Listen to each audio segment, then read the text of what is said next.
ಇತರ ಬಳೆಗಳಿಗಿಂತ ಕೆಂಪು ಹಸಿರು ಗಾಜಿನ ಬಳೆಯೇ ಶ್ರೇಷ್ಠ ಏಕೆ? ಇದರ ಕಾರಣ ತಿಳಿದರೆ ನೀವು ಕೈಗಳಿಗೆ ಗಾಜಿನ ಬಳೆಗಳನ್ನೇ ಹಾಕ್ತೀರಾ. ಭಾರತೀಯ ಸಂಸ್ಕೃತಿಯಲ್ಲಿ ಹೆಣ್ಮಕ್ಳು ಕೈಗಳಿಗೆ ಬಳೆ ಧರಿಸ್ತಾರೆ.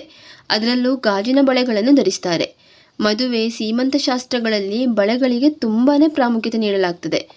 ಮನೆಗೆ ಬಂದ ಮುತ್ತೈದೆಯರಿಗೆ ತಾಂಬೂಲ ತಟ್ಟೆ ನೀಡುವಾಗಲೂ ಕೂಡ ಅದರಲ್ಲಿ ಬಳೆಗಳನ್ನು ಇಟ್ಟೇ ಕೊಡಲಾಗ್ತದೆ. ಬಳೆಗಳು ಬರೀ ಅಲಂಕಾರಿಕ ವಸ್ತುಗಳಲ್ಲ, ವೈದಿಕ ಶಾಸ್ತ್ರದಲ್ಲಿ ಬಳೆಗಳಿಗೆ ತುಂಬಾ ಮಹತ್ವವಿದೆ.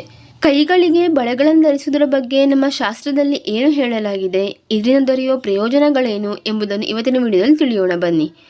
ಮದುವೆಯಾದ ಹೆಣ್ಮಕ್ಳು ಕೈಗೆ ಗಾಜಿನ ಬಳೆ ಧರಿಸಿದರೆ ಶುಭ ಎಂದು ಹೇಳಲಾಗ್ತದೆ.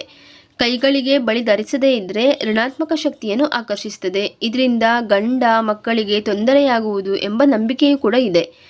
ಈ ಬಗೆಯ ನಂಬಿಕೆಗಳನ್ನು ಕೆಲವರು ಮೂಢನಂಬಿಕೆ ಎಂದು ಹೇಳ್ತಾರೆ. ಅದು ಅವರವರ ನಂಬಿಕೆಗೆ ಬಿಟ್ಟ ವಿಷಯ.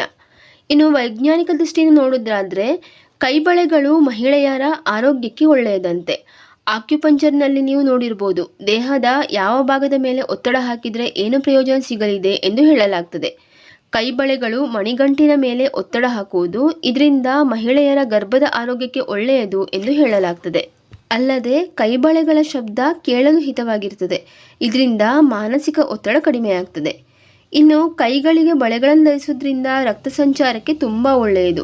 ಅಲ್ಲದೆ ಅಧಿಕ ರಕ್ತದೊತ್ತಡ ತಡೆಯಲು ಕೂಡ ಸಹಕಾರಿ. ಹಾಗೆಯೇ ಸೀಮಂತ ಶಾಸ್ತ್ರದಲ್ಲಿ ಕೈಗಳಿಗೆ ಬಳೆಗಳನ್ನು ತೊಡಿಸ್ತಾರೆ.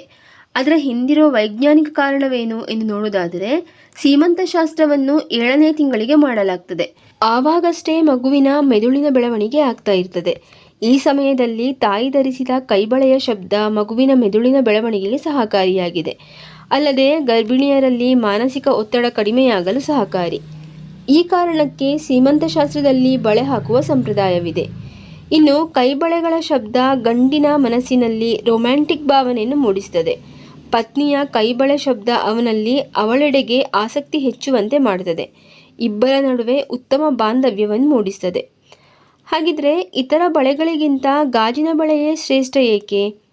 ಯಾವುದೇ ಬಳೆ ಇರಲಿ, ಅದು ಗಾಜಿನ ಬಳೆಗೆ ಸಮವಲ್ಲ ಎಂದು ಹೇಳಲಾಗ್ತದೆ.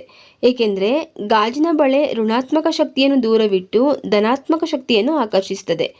ಅದರಲ್ಲೂ ಹೆಣ್ಮಕ್ಕಳು ಹಸಿರು ಹಾಗೂ ಕೆಂಪು ಬಳೆಯನ್ನು ಧರಿಸಿದರೆ ಶುಭ ಎಂದು ಹೇಳಲಾಗುವುದು. ಅಲ್ಲದೆ ಈ ಬಣ್ಣದ ಬಳೆಯನ್ನು ಮುತ್ತೈದೆಯರಷ್ಟೇ ಧರಿಸಬೇಕು ಎಂದು ಹೇಳಲಾಗ್ತದೆ. ಬಳೆ ಹೆಣ್ಣಿನ ಅಂದವನ್ನು ಹೆಚ್ಚಿಸುತ್ತದೆ ಎಂಬುದರಲ್ಲಿ ನೋ ಡೌಟ್. ಹೆಣ್ಣಿಗೆ ಆಭರಣವೇ ಭೂಷಣ. ಆಭರಣಗಳು ಅವಳ ಸೌಂದರ್ಯಕ್ಕೆ ಮೆರುಗು ನೀಡುತ್ತದೆ. ಕೈಯಲ್ಲಿನ ಬಳೆಗಳು ಕೂಡ ಅವಳ ಅಂದವನ್ನು ಹೆಚ್ಚಿಸುತ್ತದೆ. ಬಳೆಯನ್ನು ಲಕ್ಷ್ಮಿಗೆ ಅರ್ಪಿಸಲಾಗುವುದರಿಂದ ಹೆಣ್ಣು ಕೈಗೆ ಬಳೆ ಹಾಕಿದರೆ ಲಕ್ಷ್ಮೀ ಸ್ವರೂಪಿಯಾಗಿ ಕಾಣ್ತಾಳೆ ಎಂದು ಹೇಳ್ತಾರೆ. ಇನ್ನು ಬಳೆ ಧರಿಸುವುದು ನಮ್ಮ ಸಂಪ್ರದಾಯ. ಆದರೆ ಫ್ಯಾಷನ್ ಹೆಸರಿನಲ್ಲಿ ಕೆಲವರು ಬಳೆ ಧರಿಸುವುದಿಲ್ಲ. ಹಾಗಂತ ಯಾರೂ ಬಳೆ ಧರಿಸಲೇಬೇಕು ಎಂಬ ಒತ್ತಾಯವೂ ಕೂಡ ಇಲ್ಲ. ಬಳೆಗಳನ್ನು ಧರಿಸಬೇಕೇ ಬೇಡವೇ ಎನ್ನುವುದು ಅವಳ ಆಯ್ಕೆಯಾಗಿರ್ತದೆ. ಅಲ್ಲದೆ ಅವಳ ಆಯ್ಕೆಗೆ ಗೌರವಿಸುವುದು ಹೆಣ್ಣಿಗೆ ನೀಡುವ ಗೌರವವಾಗಿದೆ. ಹಾಗಿದ್ರೆ ಸ್ನೇಹಿತರೆ, ಇವತ್ತಿನ ಈ ಮಾಹಿತಿ ನಿಮಗೆ ಇಷ್ಟ ಆಗಿದ್ರೆ ಪ್ಲೀಸ್ ಒಂದು ಲೈಕ್ ಕೊಡಿ. ಹಾಗೆ ನಿಮ್ಮ ಅನಿಸಿಕೆಗಳನ್ನು ಕಮೆಂಟಲ್ಲಿ ತಿಳಿಸಿ. ಸಿಗೋಣ ಮುಂದಿನ ವಿಡಿಯೋದಲ್ಲಿ. ಅಲ್ಲಿವರೆಗೆ ಧನ್ಯವಾದಗಳು.